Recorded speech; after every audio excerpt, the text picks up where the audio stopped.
I'm Alex Kekesi. I'm the data visualizer with the NASA Goddard Scientific Visualization Studio. I'm Compton Tucker, and my responsibility in this is interpretation of what's happening on land. And I'm Gene Feldman. I'm an oceanographer at NASA Goddard, and I'm responsible for everything wet. And I'm Lauren Ward. I'm a video producer here at Goddard Space Flight Center, and will be moderating the conversation. So with that, let's jump right into it. What exactly are we looking at? What we're looking at is the abundance of plants on land and in the ocean. And in the ocean, we're looking at microscopic plants called phytoplankton. On the land, it's sort of an aggregate of all vegetation. But they breathe, they respire. And they follow the sun in terms of their seasons. Can you describe the changes that have happened in 20 years since this data set first began? Yeah, I mean, as crazy as it sounds, even though we have 20 years of data, we're still at a point of, in my mind, just the wonder of it. I mean, I can just sit and watch this for hours. And for me, I've got to look at it two different ways. One is just to take a big step back and look at the world as a whole. Don't focus on anything in particular, but just what am I seeing? What are the patterns that I'm seeing? And the main thing is that there's this seasonal cycle moving north and south.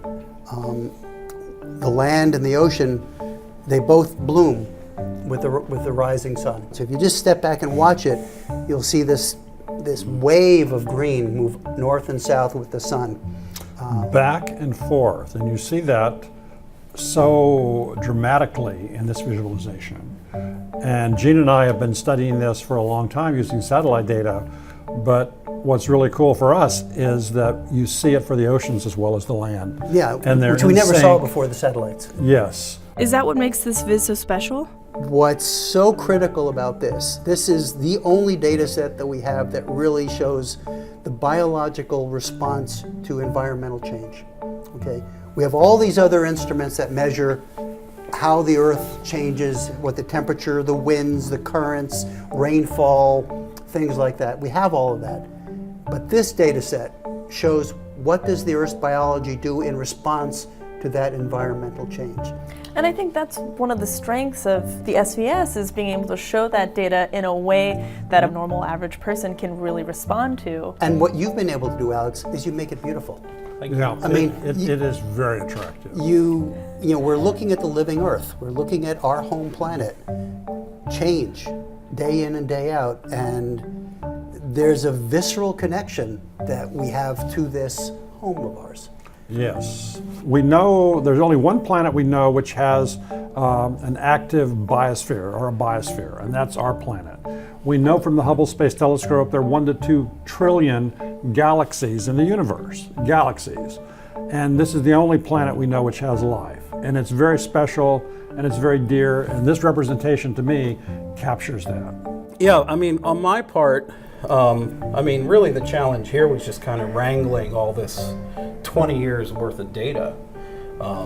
So, I mean, you guys did an amazing job at collecting it all and creating data sets that can easily be used together. I mean, with the biosphere, it's primarily sea whiffs, veers, is it aqua modus? Yeah. Yeah.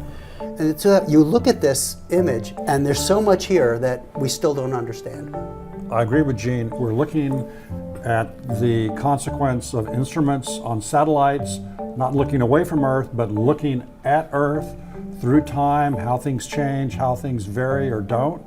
It's just fascinating to look at, and it's so dynamic, and this is what's great about time series. Well, that's one of the thoughts I had, was that the people in this room right now, if you ask yourself the question, what have I done to make sure that the Earth is a healthier and safer place, I think the people in this room can fairly say that they've done quite a lot in collecting the data and then creating the data in a way people can understand it. What I love about this is there are no country boundaries. There's no distinction between land science and ocean science, or it's one world, one planet, one home. Yeah, this is our living planet.